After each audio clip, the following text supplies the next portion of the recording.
জগত মঙ্গল গৌরচন্দ্র দানদেহ হৃদয়ে তোমারও পদ খ্রিস্ত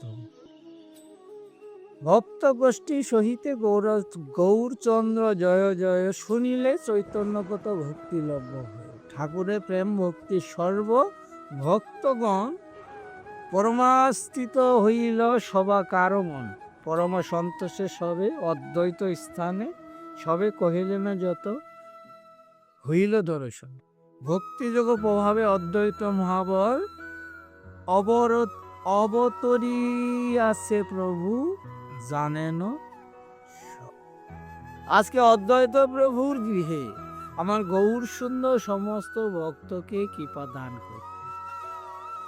আমার অদ্বৈত প্রভু শান্তিপুরে ঘর, সেখানে প্রভু কেন উপনীত হলেন, কিভাবে এলেন?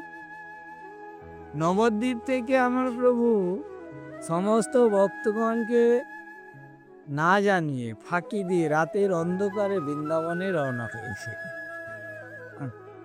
আর কেউ না জানলে যে যার সঙ্গে যার সম্পর্ক লয়ে যার সঙ্গে গভীর হয়, সে যেমন ভাবে যেভাবে থাক না কেন তার মনে সাথে কেউ না জানলে আমার নিত্যানন্দ প্রভু জানেন যে গভীর রাতে আমার ভাই নেওয়াই বৃন্দাবনে রওনা হয়েছে। নবদ্বীপ ছেড়ে যদি বৃন্দাবনে চলে যায়, নবদ্বীপ অন্ধকার হয়ে যায়।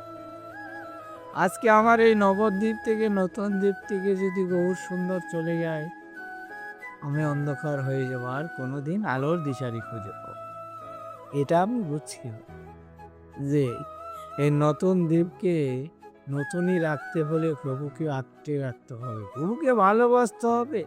ভালোবাসার জায়গা পেলে মানুষ যেরকম একদিনের জায়গায় 5 দিন থেকে যায়, যেতে চায় না, তেমন গোবিন্দকে যদি ভালোবেসে আসন পেতে সেই জায়গায় বসে তার উপাসনা, তার গুণগান, তার ভালোটা আমি চাই। গোবিন্দ নিশ্চয়ই আমার মধ্যে থাকবে, যতদিন থাকবে ততদিন সুখে থাকবে।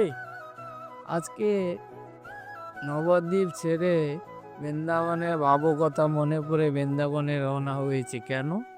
যখন প্রভু বৃন্দাবন থেকে চলে এলেন, বৃন্দাবনবাসী যারা কৃষ্ণকে আসতে দেবে না, কৃষ্ণ হারা হয়ে আজকে পাগলের ন্যায় তারা পথে ঘাটে পড়ে আছে। কেউ আহার করছে, কেউ নিদ্রা করছে না, কেউ ঘুমাচ্ছে না। তার এই কথা যখন গোবিন্দের মনে পড়েছে, আমার গৌর সুন্দরী বৃন্দাবনের দিকে রওনা করেছে। বৃন্দাবনে প্রাণহীন হয়ে যায়নি কেন? ভগবানের অংশ বিশেষ রাধার শক্তি বৃন্দাবনে রেখে এসেছিলেন, নিজের অঙ্গ হইতে রাধাকে সৃষ্টি করেছিলেন। সেই রাধা শক্তির বলে বৃন্দাবনে সবাই বেঁচে আছে। আজ কেউ যদি বৃন্দাবনে যাও রাধে রাধে বলে পদধ্বনি করতে হয়, হ্যাঁ, তাহলে গৌর সুন্দর বৃন্দাবনে যাচ্ছে, নবদ্বীপ অন্ধকার করে আমার নিত্যানন্দ প্রভু সেটা জানে। গৌর সুন্দরে পিছু নিয়ে নিলেন আমার নিত্যানন্দ প্রভু। যেতে যেতে রাহার দেশে গিয়ে নিত্যানন্দ প্রভু গৌর সুন্দরে দেখা পেলেন কোথায়?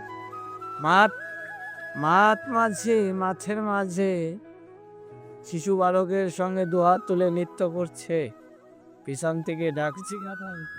নিত্যানন্দ প্রভুর কণ্ঠস্বর শুনে আমার গৌর সুন্দর বালকদের কাছে জিজ্ঞাসা করলো, আমি বৃন্দাবনে যাব, রাস্তাটা বলে দিতে পারবে?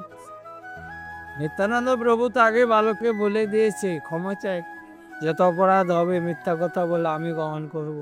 বালকটি বলেছিল, আমার ঠাকুরদা বলেছে মিথ্যা কথা বলা মহাপাপ, কিন্তু তুমি এই কথাটা না বলে নবদ্বীপের সবাই প্রাণ হারাবে, অন্ধকারে ডুবে যাবে, কেউ আর জ্ঞান ফিরে পাবে না। এটুকুর জন্য যত অপরাধ হবে আমি মাথা পেতে না, তুমি শুধু শান্তিপুরের ঘাটটা দেখিয়ে দেবে। বালকটি নিত্যানন্দ কম কথা শুনে অস্থির হয়ে গেলে বলছে, সেই সোনার মানুষটি আমি দর্শন করব। বলছে, সেই সোনার মানুষটি হয়ে তোমাদের মধ্যে নৃত্য করছে, ওটি সেই সোনার মানুষ। বালকটি দৌড়ে গিয়ে সোনার মানুষটি চরণ স্পর্শ করে প্রণাম জানাতে সোনার মানুষটি বালকটিকে বক্ষে জড়িয়ে ধীরে আলিঙ্গন করল। এই কি ভগবানের কৃপা! কার জন্য কৃপা পেল?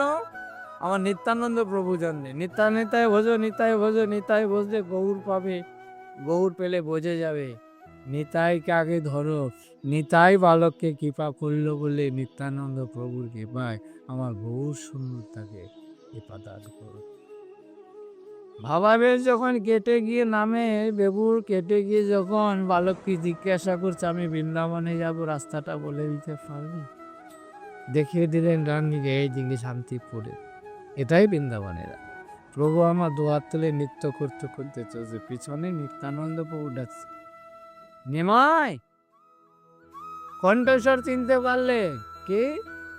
আমার দাদা নিত্যানন্দ প্রভু আমাকে ডাকছে। কেন এদিকে আসছে? আরো দূরে রওনা করলেন। নিতাইকে যত তাড়াতাড়ি সারা দেবে, গৌর তাড়াতাড়ি কৃপা করবে। নিত্যানন্দ ডাকতে দৌড়াতে দৌড়াতে গিয়ে শান্তিপুরের ঘাটে উপনীত হল। আর তো যাওয়ার উপায় নেই, গঙ্গা পাড়ি দিতে হবে। পিছনে গিয়ে নিত্যানন্দ প্রভু দাঁড়ালেন। ঘুরে আমার গৌর সুন্দর বলছে, দাদা তুমি কোথায় যাবে? বলছে আমি বৃন্দাবনে যাবো। বাহ, আমিও তো বৃন্দাবনেই যাব। বলছে যমুনা পাড়ি দিত, গঙ্গাকে যমুনা কইলেন কে? ভক্তের জন্য ভগবান মেনে নিলেন, গঙ্গাকে যমুনা করলেন ভগবান, তাই বিশ্বাস করি। যমুনায় স্নান করে বীরা বস্ত্র পরিধান করে সূক্ষ্ম বস্ত্র পরিধান করলে আমার অদ্বৈত প্রভু তরি নিয়ে পারে এসে দাঁড়ায়। প্রভু বলছে অদ্বৈত তুমি হেতা? বলছে যেথায় তুমি সেটাই বৃন্দাবন, তাই এলাম। অদ্বৈত প্রভুর তরিতে উঠে শান্তিপুরে এলে। শান্তিপুরে অদ্বৈত প্রভুর গৃহে আমার গৌর সুন্দর উপনীত হলে সমস্ত শান্তিপুরবাসী এসে গৌর সুন্দরকে দর্শন করছে। আমার গৌর সুন্দর শশীমাতাকে খবর দেওয়ার জন্য পাঠিয়ে দিলে অদ্বৈত প্রভু শশীমাতাকে সংবাদ দেওয়ার সঙ্গে সঙ্গে এসে শান্তিপুরে উপনীত হলে মায়ের হাতের প্রসাদ পেয়ে আমার গৌর সুন্দর আনন্দিত হয়ে প্রসাদ পেয়ে বিশ্রামে বসলেন। জয় গৌর।